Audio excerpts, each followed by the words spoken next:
So very happy to be here with Stew Sexton. Hi, Stew. How you doing? Yeah, good. Thanks, Tom.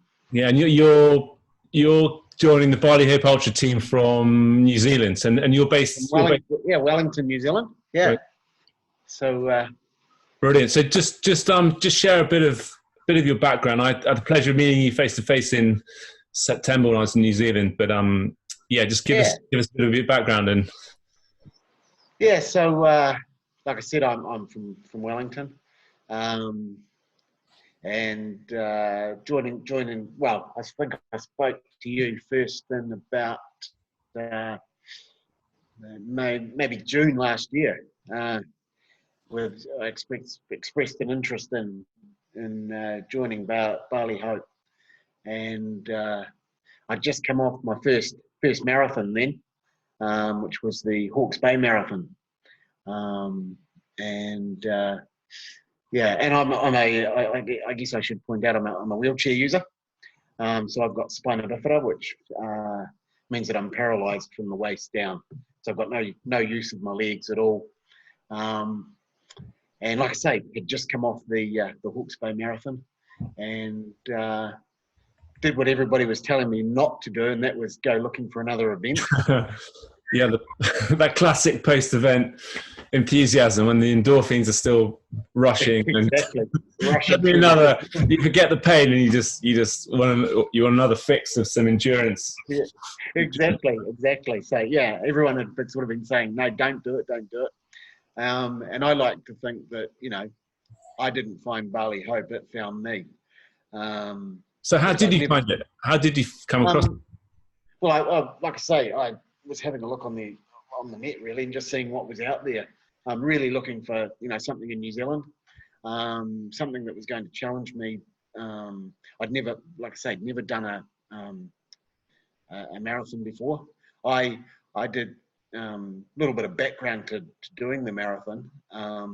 You may have you've met Lisa Tamati, of course, and she and I are good friends with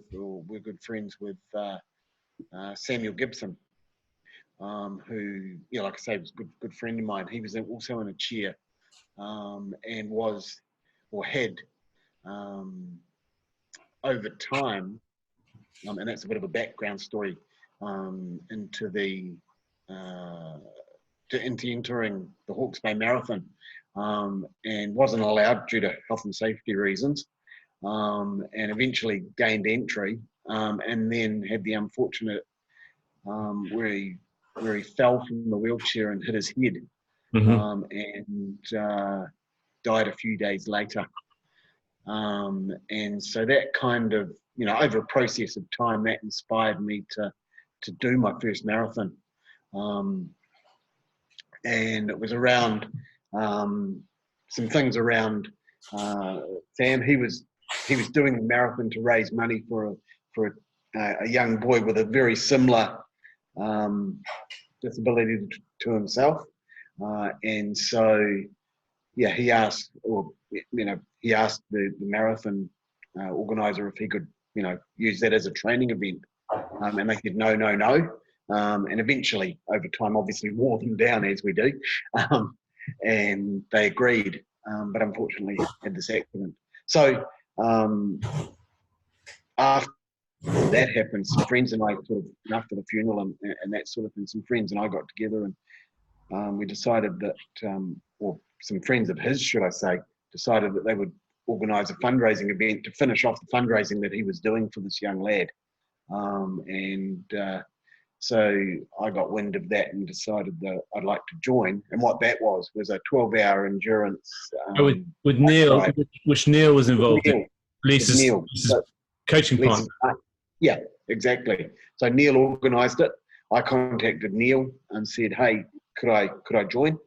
And 3 weeks later, I was in the event. So I had pretty much no training.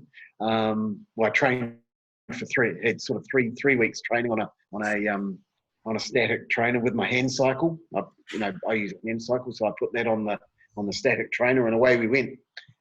So that was a 12-hour event, from 6 a.m. till 6 p.m. I think I covered something like 180 kilometres in that event. At the same time, I was overweight and needed to, do something in that area. And that whole process. So Well, so that sounds like one of those decisions you make that kind of changes quite a lot of things. And yeah, it did, and it changed a lot of things for me. Yeah. So obviously something, quite negative happened, and out of that you took the positive and went on to your first match. Yeah. So I lost 25 kgs, and then again over the process of time, it took me it was about 2 years after Sam's passing to actually get the organisers to agree to allow me to do the marathon. I've noticed your persistence once you get your mind set on something, Stu. It seems not a lot gets in your way. Pretty stubborn, but yeah. So like I say, that kind of led up to it. The other thing that we did was the Elks to Ocean, which was a bike ride, which we did 350 kilometres over 6 days. Wow. Which we did, a group of Sam's friends and actually his wife and children, which was the ride that he was going to do while he was, when he was training during the marathon. So to actually be able to do that ride that he was going to do was pretty special. And I actually found out on that ride, I got the phone call from the marathon people to say, "Hey, come and join us." So I was pretty stoked. Brilliant. So you've seen the power of community to come together and make a difference. Yeah, huge. Yeah. And I mean, this was just a small group of his friends, but it was very powerful. And so that was a kind of small beginning for me. Did the marathon, my first. How was that? How was the marathon? How was it? How was the route? Was it much flat? Okay. It was 50% probably. Around 50% on tar seal, and then the other half was on hard packed lime. Around from Napier, heading south. So and finishing up in a winery, which was quite nice. I can see why that's a nice place to finish. Maybe that's why you then went on to sign up for the ultra. So like I say, had been, I've always thrived in challenging myself. When I was at school, I decided, probably about 12, I decided that I wanted to become a chef. And sort of nothing deterred me from doing that. I came out of school, got a job in a kitchen, went on to do my apprenticeship. So I'm, I'm that sort of person that thrives on a challenge. And I think that's why I'm entering, Bali Hope, is for that challenge.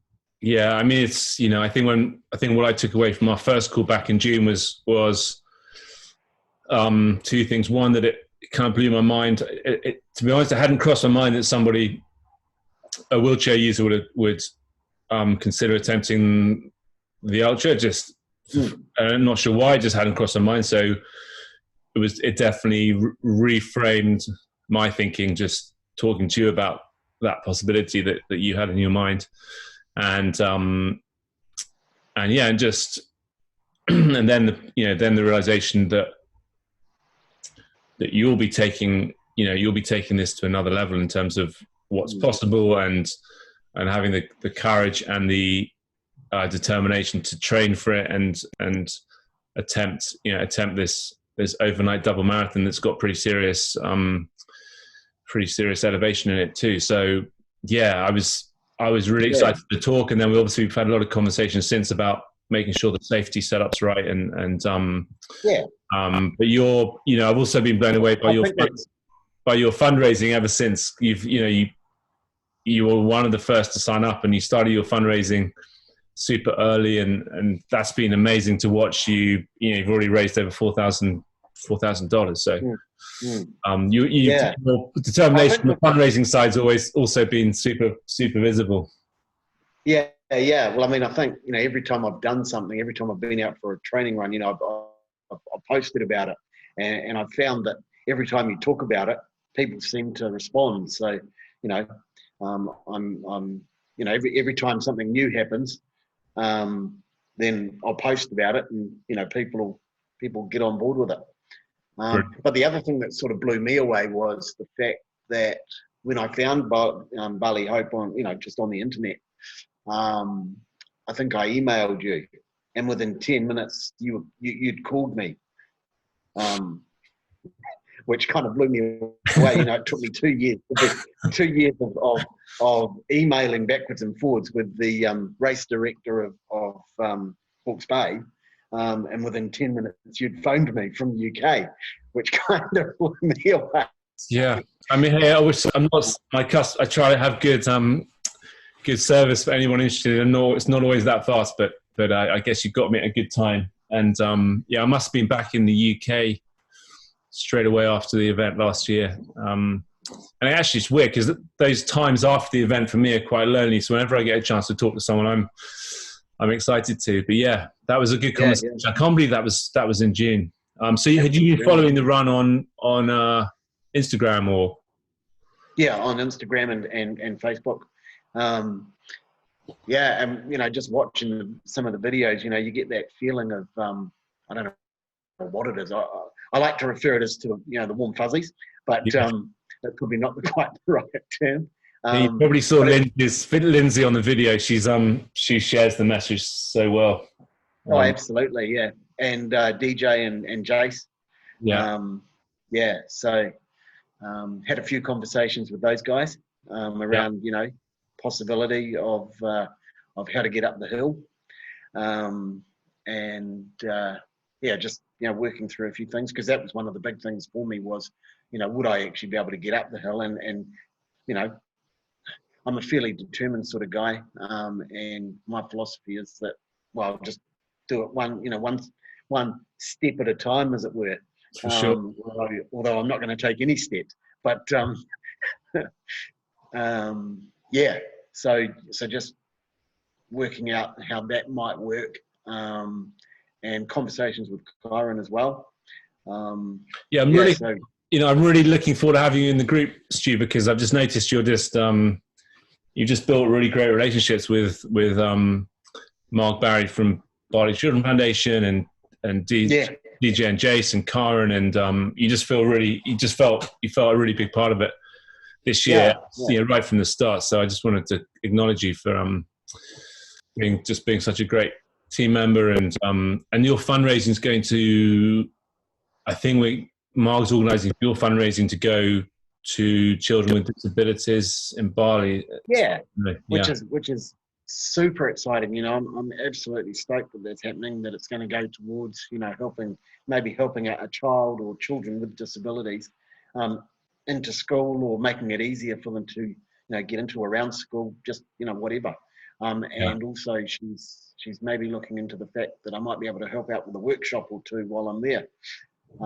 Amazing. In May. Because it has a double impact. So the impact's amplified in Bali because their approach to disability is just, is I'd say a couple of decades behind where it might be in other parts of the world. So I think on numerous levels, your participation and fundraising is going to have a pretty spectacular impact. So, and that's really driven by your determination. So, it's really looking forward to that, to that side of it. And then I guess the other side of it for me too is back here, with people similar, with similar situations to myself, just encouraging them to, not necessarily get out and run across Bali or run a marathon, but to meet their challenges head on, and to, I don't see myself as an inspiration in any way, shape, or form, but because I'm just doing what I enjoy doing. But if I can, encourage another person to actually get out and give something a go, then Yeah, I mean I think that applies to a lot of us, and we don't. I think a lot of us can feel subconscious about sharing what we're doing. I certainly get a bit self-conscious, but yeah, I mean, I've been following your journey on Facebook, and I mean, it can't be anything but inspirational, really. I mean, it's inspirational for a non-wheelchair user to be attempting the ultra, and so for you, it's that too, and yeah, it is certainly inspirational.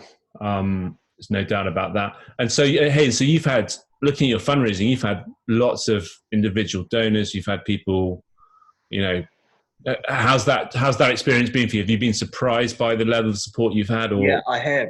Yeah, it's kind of blown me away. And I mean, you probably realise a few weeks ago I had a bit of time off for surgery, and I posted about that, and somebody gave me quite a sizable donation. And I wasn't running, I wasn't training. I was in hospital. Yeah. So you've had this big extra challenge of you've had to have some skin grafts recently. Yeah. So I burnt myself quite severely over Christmas, and needed a graft. So I ended up in hospital for about 5 days. Would have been about a month ago. So I've only really just got back into training. So yeah. So you've overcome that too, and what's your training schedule like? I mean, how are you going about the training? So we've got a sizable hill here, which, well, compared to the hill in Bali, it's probably tiny, but it's about just over 200 meters high. Probably, it's got a good climb. So I've been going up and down that as many times as I possibly could. Just around the corner here, we've got a it's only a small hill, it'll probably only be 20 meters long, but it is quite steep. And so I've been going up and down that as well, and doing interval training up and down that. Now, when I talk about interval training, that includes sprints, but I can't really sprint up and down the hill. So it's just been a matter of perseverance for me, and I'll do an hour of that, just go up and down, up and down, up and down, just to build my strength up. I bought myself a battle rope, so I've been doing a bit of that, bit of core work, to build up my core. Good for you. And do you feel different inside yourself in terms of just fitter and stronger? And has that surprised you, the change, just because you've obviously been pretty consistent with your training? Are you feeling really different than you were maybe? Yeah, feeling a lot stronger. Feeling a lot stronger, a lot more mentally strong too. If you told me 2 years ago that I'd go out and climb Wainui Hill, I'd have laughed at you. But to actually go out there, and I think the most I've done it is 4 times in a row. So, down and up and down 4 times. And, if you told me that 2 years ago, I'd have laughed at you. So, and I think for me, the biggest surprise was just how powerful the mind is, and the ability to actually go out and do that. Personally, I think I'm probably physically strong, but to be actually the top 2 inches, I think is where it counts. Right. Yeah, it's a nice way of putting it. I looking back, I think I really enjoyed having that big kind of, for me anyway, it was audacious goal in the diary, and having that to focus on, I found really useful, because without that in the distance, I kind of, my training without a big public event kind of dwindles. But sounds like you sound like you're just very, very focused on May the 30th. Yeah, that's, everything that I'm doing at the moment is sort of gearing up towards that. And yeah, I just want to, the way I'm going to approach it is just one step, one push at a time. and if I can get up the hill, then the rest will take care of itself. But I'm determined I'm going to finish. I mean, there's no, you're not going to have to come and pick me up.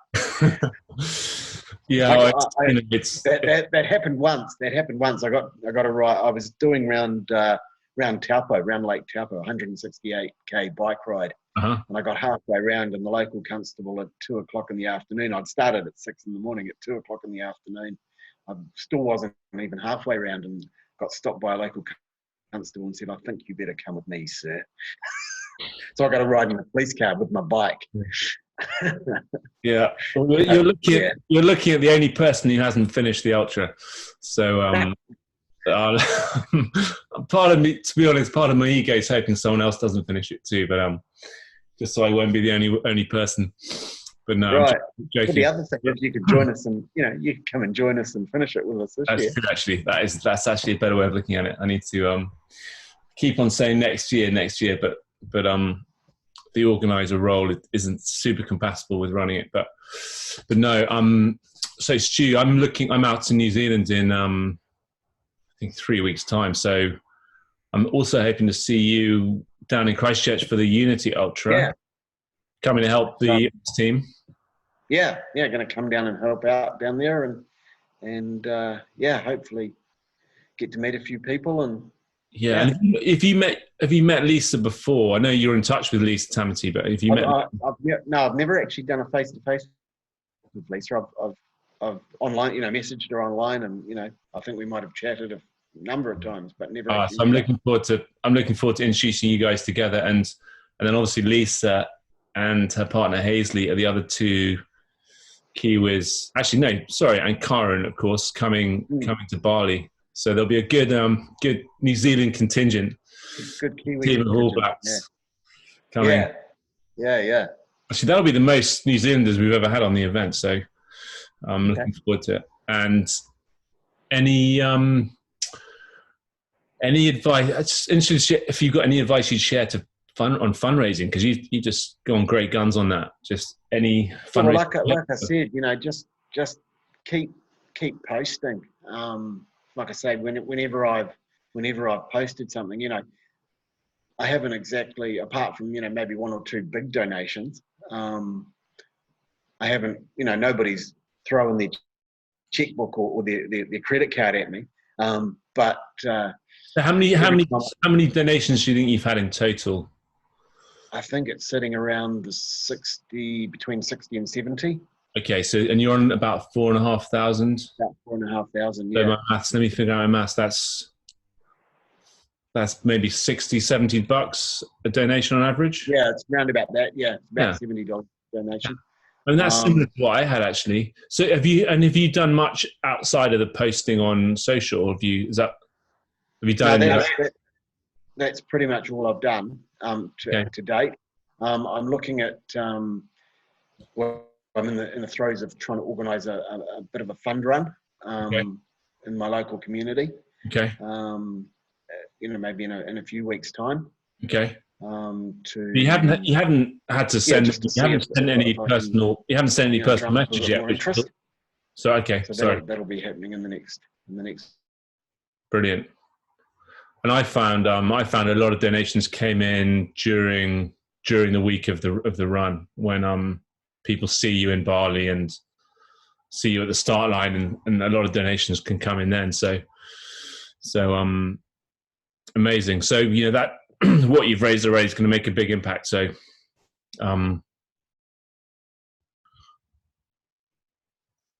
still there? Sorry. Not sure what happened there. Sorry, we lost you for a second. Well, look, I just want to say congratulations on your fundraising so far. Super impressed with your training, dedication, and focus, and I know how motivated you are by the difference you're going to make to hundreds of disabled kids on the island, and can't wait to have you in Bali with your wife joining us. Yeah, Dorian's going to join us. Brilliant. And So no, we're both, you know, looking forward. Your first trip. Hoping first trip to Bali. We were due to go to Bali in 2002 when the first bomb went off. Okay. But we didn't quite make it for that reason. So yeah, Bali's the one place in Indonesia we haven't been to. Lived and worked in Malaysia for a period of time. So it'll be really good to get to Bali. Finally get to Bali. And, you'll get to see Mark Barry's work and what Bali Children Foundation do, which is mind blowing from my point of view, and you get to see where all the donations made by your friends and contacts have made the impact that's going to have. So, really excited to welcome you both to Bali in May, and grabbing a beer after the Unity Ultra on the 21st of May, 22nd of May. Yeah, looking forward to it. To it. Cool, fantastic. So I'll add your donation link to this, the bottom of this. I'll put it on YouTube and add the donation link. And thanks so much, Stew, for all your energy and inspiration you brought to the group already. And good luck with your training and the rest of your fundraising. Yeah, no, it's been a blast, and I'm enjoying the journey. It's fantastic. Good fun. See you in a few weeks. Okay, look forward to it. Yes, Stew. Bye.